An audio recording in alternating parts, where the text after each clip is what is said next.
In LA this week, fixing the LAX disconnect. Los Angeles is on its way to building a train that will take passengers directly into LAX terminals. The ban on plastic bags is in full effect.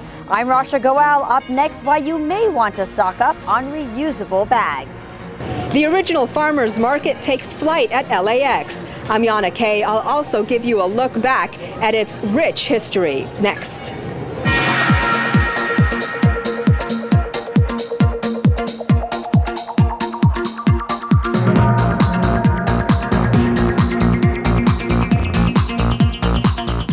Hello and welcome to LA This Week. Thanks for joining us. I'm Ellen Chang. Critics have long said the lack of a train or rail line that takes public transit users directly into LAX puts LA behind other world-class cities. Well, now LA is finally stepping up its game to fix the so-called LA disconnect. Here's Yana Kay.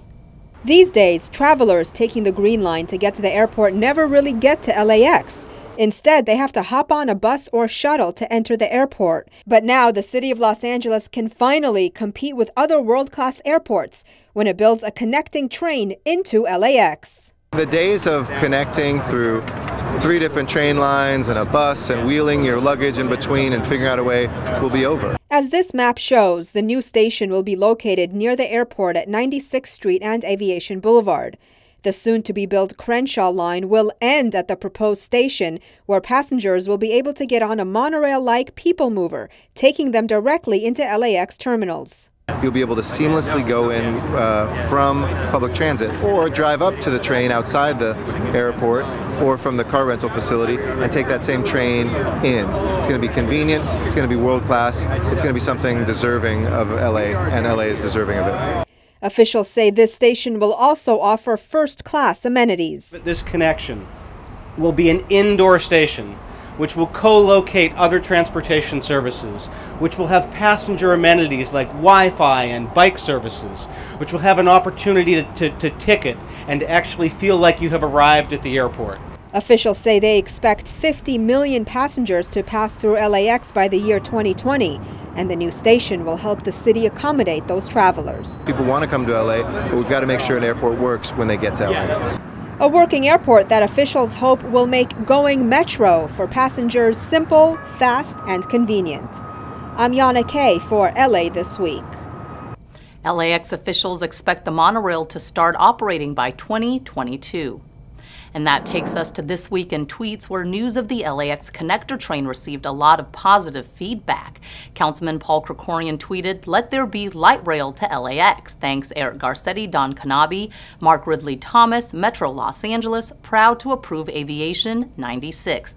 For its part, Metro Los Angeles retweeted this artist rendering posted by Laura Nelson, transportation writer at the LA Times. You saw it briefly in Yana's report. The concept sketch shows what the new light rail station might look like. You see shuttles, buses, and cars convening at the hub with the monorail-like train overhead in the upper right-hand corner, taking passengers into LAX.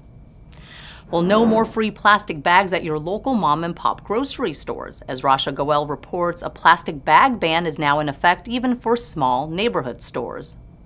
Today is the beginning of the end of all of 3.2 billion single-use plastic bags that used to be sold in Los Angeles. You may want to stock up on your reusable bags. Starting July 1st, small grocery stores, convenience stores, and liquor stores in the city of LA will not be allowed to provide single-use plastic bags to customers. In part 1 of LA's plastic bag ban, on January 1st, we banned plastic bags at the big corporate grocery stores. Beginning tomorrow, these flimsy, polluting, choking plastic bags will no longer be allowed at the little mom-and-pop stores either. If you forget your own reusable bags, you can buy them from the stores or pay 10 cents for each recyclable paper bag. Grocery store manager Brad Min says the new policy is beneficial for everyone. First, educating the people, and they now know it's a bad for the environment. And second, we've been wasting our money on buying plastic bags, almost $1,000 a month. Councilmember Paul Koretz also launched a Kickstarter campaign for the LA Epic Reusable Bag Giveaway, where bags such as this one will be given away at several smaller grocery stores throughout the LA area to help promote the use of reusable bags. People in LA get it, that doesn't make sense to use something for 30 seconds and toss it away and end up down in the beach, down in the bay, getting it wrapped around your legs. It's one small change that makes one huge difference.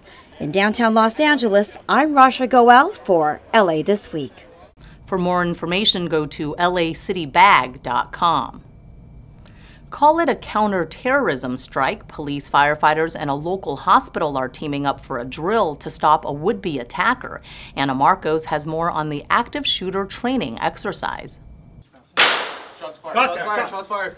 Contact front! The so-called active shooter training is the first of its kind for the LAPD and LA Fire Department as they team up with the California Hospital Medical Center. Hey, you in the yellow! The scenario involves a disgruntled hospital worker who has shot several supervisors and staff members. 3 or 4 are dead, and even more are injured. The drill gives both police and firefighters a look at how they would work together in such an emergency. It's a very complex incident to have something as frightening as a shooting happening, where you have not only victims, but you have innocents that could be victims. And the police are doing their best to get in as quick as they can to neutralize the threat, and at the same time we're trying to get in right behind them to treat victims before they have a chance to die. I realized that the reality is very different from what you imagine.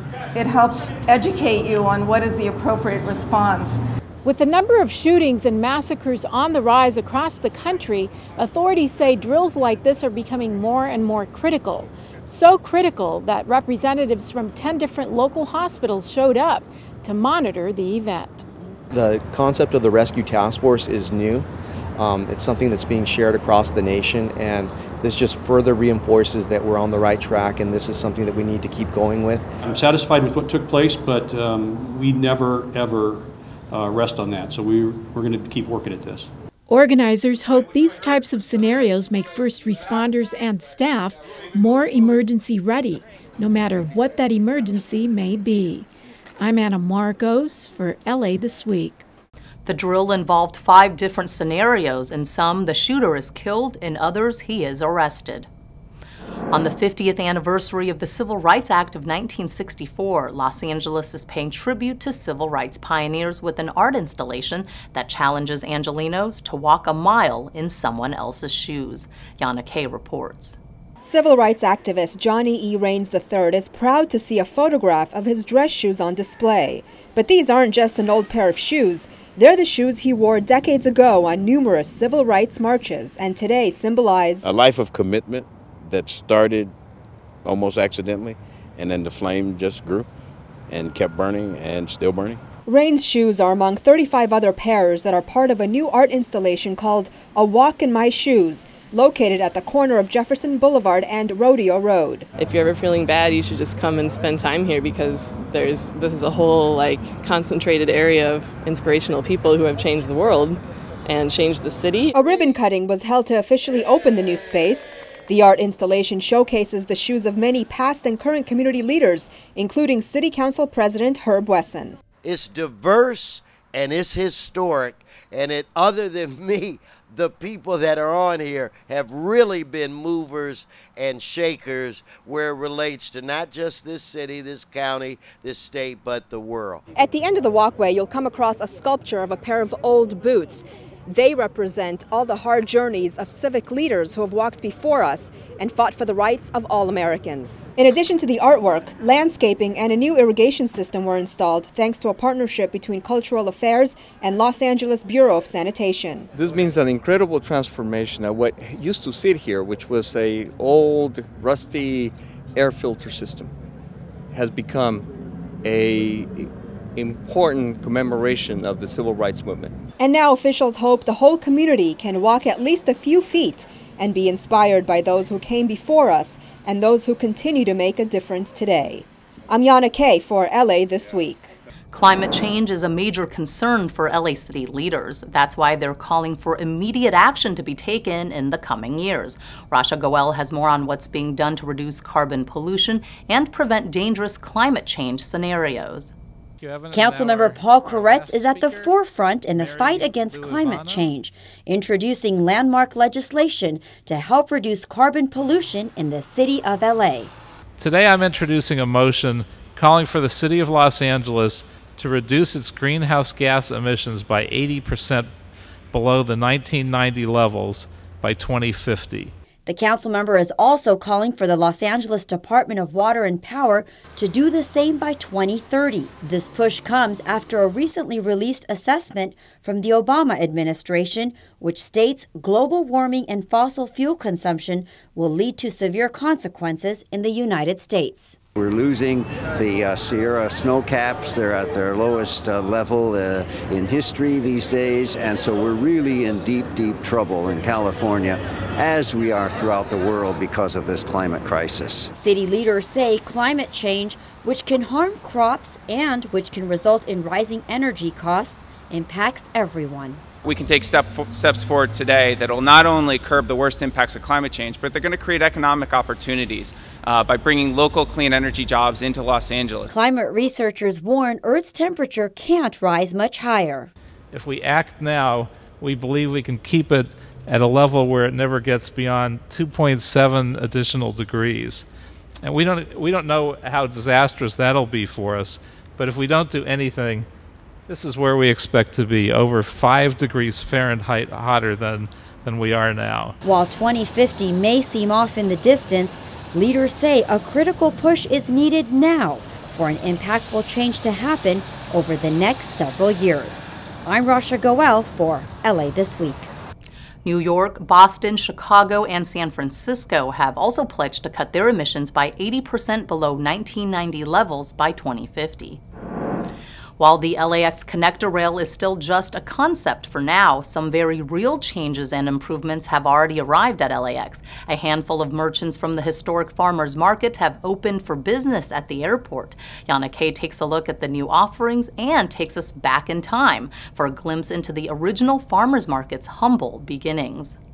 Passengers with some extra time on their hands and a craving for a taste of LA can now experience what our city has to offer without ever having to leave the airport. These decadent cheeses and signature salami from Monsieur Marcel, a favorite eatery located at the original farmers market at 3rd and Fairfax, are bringing a new sophisticated flavor to the Tom Bradley terminal of the Los Angeles International Airport. I think it's something extra special for them. Monsieur Marcel is one of about a dozen original farmers market merchants that are helping to bring an iconic landmark to life at LAX and give passengers a truly authentic LA experience. Farmers market is here! The LAX version of the popular farmers market brings together a sampling of specialty coffees, a selection of fresh fruits and salads, and of course, one of the market's all-time favorites, Bennett's ice cream. It's really fresh, and that's the key for good ice cream. Fresh is best. McGee's Nuts also has a stand selling its famous treats. Now, McGee's has a long and rich tradition here at the farmers market.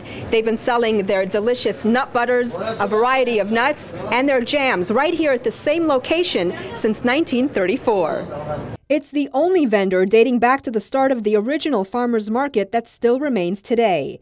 8 decades ago, a woman named Stoney McGee would come every day to the corner of 3rd and Fairfax to sell food and peanut butter out of a wooden cart to the farmers, who gathered at what was then a dirt lot to sell produce from the back of their trucks.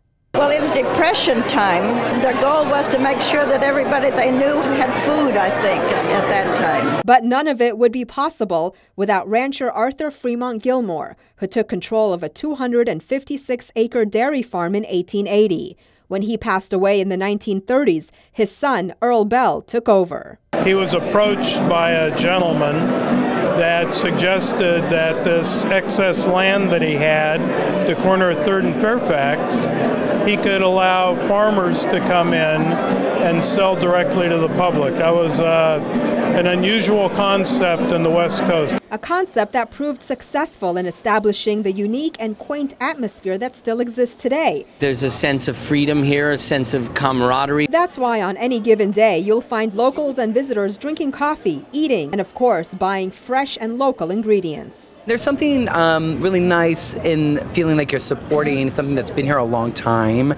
So there's a lot of tradition, a lot of story here. The original clock tower at the Farmers Market at 3rd and Fairfax and a smaller replica at LAX serve as a reminder of the past, while giving international passengers a modern take on a truly unique LA experience. I'm Yana Kay for LA This Week. The Farmers Market at LAX is located at Terminal 5. And aside from its good food, LA is also earning a reputation as a city that values its public art. And in one community, people are taking notice of just what art can do to define a neighborhood's history and cultural roots. Folks are being led on a tour of murals along Boyle Heights' First Street corridor. But these murals aren't your usual wall murals. From the LA River to the end of the city of Los Angeles on First Street, there are 27 utility boxes. And 9 of those 27 utility boxes were painted by local artists. And those who took part in the public tour got to hear from 3 of those artists on what inspired their murals. I decided to paint something with the mariachis here because the mariachis have been in this area for a pretty long time. My uncles came here in the 60s, and there used to be a donut shop right there where the plaza is at. And they used to all hang out right there and smoke cigarettes and drink coffee and, you know, do their mariachi thing. It's about those next generations to come, my children. I want to be able to communicate and educate them on what was and what is and where we're going by using these visuals and these images. Councilmember Jose Huizar joined forces with the artists in transforming the eyesores into accessible public art. And folks have taken notice of the public art, paying visits to Boyle Heights and spending their dollars at local shops and restaurants. People are coming here now. It's a destination point. People are getting to know these utility boxes more and more. But even the most well-intentioned actions have their critics. We've had a lot of investment in the last few years, something we hadn't seen in a very long time. We have 3 new schools, this new Gold Line, a new police station, the new mini city hall. Every park has gotten some type of improvement. But with that comes a lot of talk about gentrification and who are we making these improvements for. You know, I haven't really participated much in those discussions, but my view of that is that a lot of what we do see improvements here, it is from folks from here. It is kind of Boyle Heights that's identifying itself. While Boyle Heights continues to identify itself as a community with a rich history, with the addition of new schools, improved parks, and better access to public transportation, it's also looking ahead to a better future. The mural program was not limited just to Boyle Heights. Around 20 murals have been painted in other parts of Councilman Huizar's district, including downtown. One neglected city-owned property along the LA River gets touted as a diamond in the rough, raising cranes at the Port of LA to accommodate mega-sized ships, and a park is in the works that honors one city leader's late mother. These stories and more in CityBeat. An LA City councilman has hopes to turn a city-owned service yard that overlooks the Los Angeles River into a public park. The property is located at 3900 Chevy Chase Drive, and in light of the city obtaining permission from Congress to go ahead with a $1 billion river makeover, Councilman Mitch O'Farrell says the city needs to take a closer look at all the possibilities.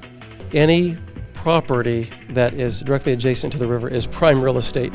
The fact that the city owns almost 25 acres of it is even better. So rather than continue using it only as a storage facility, and anyone who walks along there will see basically junk piled up right next to the river in a high fence. It is my firm belief that there is a better and higher use for that property. The Arts, Parks, Health, Aging, and River Committee is now calling on city staffers to report back on suggestions for the best public uses for the site. The Los Angeles Department of Water and Power expanded its customer bill pay options by accepting credit card payments at all of its 15 customer service centers starting July 1st. This in addition to cash and check payments. Other options include pay online at LADWP.com, pay by phone, automatic payment, pay by mail, and wire transfer, as well as other financial assistance programs. Visit LADWP.com and click on Pay Bill within the Residential Customers module. An effort is underway at the Port of Los Angeles to raise the height of some cranes. Port officials say in the last decade, ships that call at the Port of LA are almost twice the size of ships seen in the decade prior, and that they need to be able to accommodate this trend in larger vessels. This is definitely one of the competitive issues, is being so-called big ship ready. The Port of LA is, and this is another step toward ensuring that the jobs stay here in the Port of Los Angeles. The cranes will be raised 14 feet vertically and 10 feet horizontally at the cost of $1 to $1.5 million each. This long vacant lot at 2508 Southwest Boulevard in the city's 10th Council District will soon become the latest new park in the city's mission to add 50 new parks in underserved areas. Community members were asked to give input on the pocket park's design. That input will likely result in the construction of a children's play area, a picnic space, and an adult fitness area complete with equipment. And to the surprise of Council President Herb Wesson, who helped break ground on the project, the park will be named the Gladys Jean Wesson Park in honor of Wesson's late mother. It's a slice of Americana in northeast Los Angeles. Boyle Heights and El Sereno all decked out in red, white, and blue in celebration of our nation's birthday month. And that meant plenty of outdoor fun for young people at Hollenbeck Park and El Sereno Recreation Center, leading up to the 4th of July. Councilmember Jose Huizar co-sponsored these free events, which capped off with outdoor concerts and fireworks shows. A new renovation at the LA Waterfront opens just in time for the official start of summer. The hope is for it to lure visitors from throughout the region and the world with enticements like free boat parking and upcoming special events. Gil Reyes has more from San Pedro. What used to be a parking lot is now San Pedro's newest attraction. The downtown harbor and town square is being billed as a gathering place for families, with scenic views of the harbor and free boat parking for up to 4 hours. We are here to celebrate the fact that we're moving forward on waterfront redevelopment and making our Port of Los Angeles a destination. LA City Council member Joe Buscaino was among the estimated 2,000 people in attendance for the promenade's grand opening. The $32 million plaza connects downtown San Pedro to the waterfront. It covers a little over 1 acre between Fire Station 112 and the LA Maritime Museum, and is conveniently located near San Pedro's other attractions. You know, you've got Ports of Call on one side, you got the USS Iowa on the other, all connected together. You got restaurants, shops, sightseeing, our cruise terminal. So it really is another fantastic connection to this great waterfront here in the Port of Los Angeles. Improvements along the new downtown harbor and town square include new walkways, bike paths, and museums, a central point where visiting boaters and local residents can mingle. This downtown harbor can hold up to 5,000 people. Wow. It is an incredible opportunity, bringing in concerts on the waterfront. The Tall Ship Festival is coming in August. It's going to attract 30,000 people over the weekend. And that's exactly what we're looking for. We owe a debt of gratitude to the Port of Los Angeles, who gets it, who embraces the importance of giving the waterfront back to the people. We also forgot to mention free Wi-Fi throughout the site. It was also completed on time and under budget. In San Pedro, Gil Reyes for LA This Week. The goal was to finish the plaza in time for San Pedro's Tall Ships Festival in August. And speaking of the port, in this week's list of things to do, World Cup on the LA waterfront. The popular Echo Park Lake Lotus Festival makes its comeback, and Movies with Mike, Councilman Mike Bonin, that is. The Lotus Festival is making its big comeback, and it's doing so in a big way. First, on Friday, July 11th, starting at 6 p.m., Councilmember Mitch O'Farrell will kick off the return of this signature cultural celebration with the festival on the main lawn of Echo Park Lake at 751 Echo Park Avenue. The free program will feature an outdoor movie premiere of a 24-minute film that depicts life in Echo Park. The movie will be accompanied by a live musical performance from the Echo Park City Symphony. Then the actual festival will take place on Saturday, July 12th from noon to 9 p.m. and Sunday, July 13th from noon to 8 p.m. Visitors will see a return of the popular dragon boat races on the historic lake, as well as live entertainment, food vendors, and the lotus flower beds that are in full bloom. Over the past 2 years, the tradition was placed on hold while the city embarked on a major stormwater improvement project. For details, call the Department of Recreation and Parks at 213-413-1622. Councilman Mike Bonin is inviting you and your family for Movies with Mike this summer. Movies will be screened outdoors under the open sky.